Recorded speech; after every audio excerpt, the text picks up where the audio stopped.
संगीत उन कुछ गतिविधियों में से एक है जिसमें पूरे मस्तिष्क का उपयोग करना शामिल है।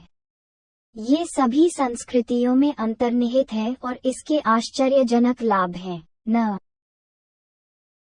केवल भाषा सीखने, याददाश्त में सुधार और ध्यान केंद्रित करने के लिए बल्कि शारीरिक समन्वय और विकास के लिए भी।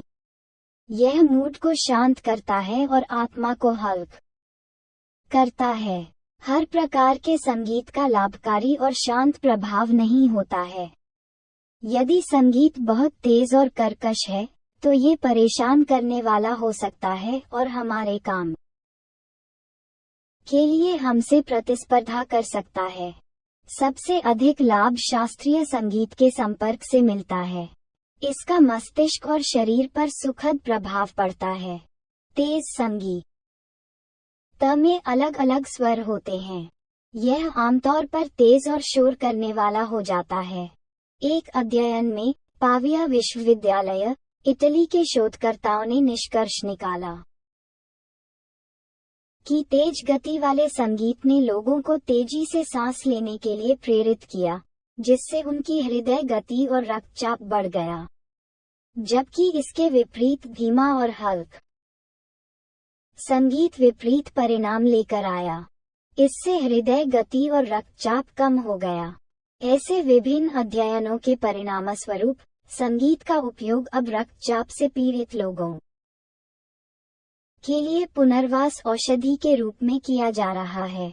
कार्डियोवास्कुलर इकाइयों में धीमा और शांत संगीत बजाया जाता है, जो रोगियों को आराम देता है और उनका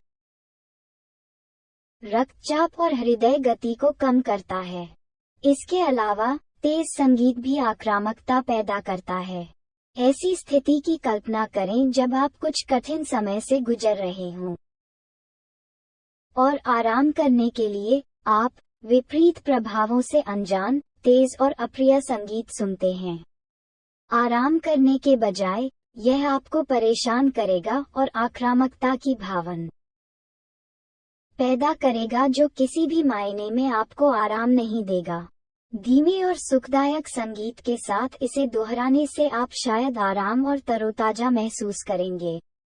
संगीत अनिवार्य रूप से हमें लाभान्वित कर सकता है यदि हम केवल ये जानते हैं कि विभिन्न परिस्थितियों में किस प्रकार का संगीत सुनना चाहिए, क्योंकि संगीत केवल मनोरंजन का स्रोत नहीं है, बल्कि हमारे शरीर और हृदय की भलाई का भी स्रोत है।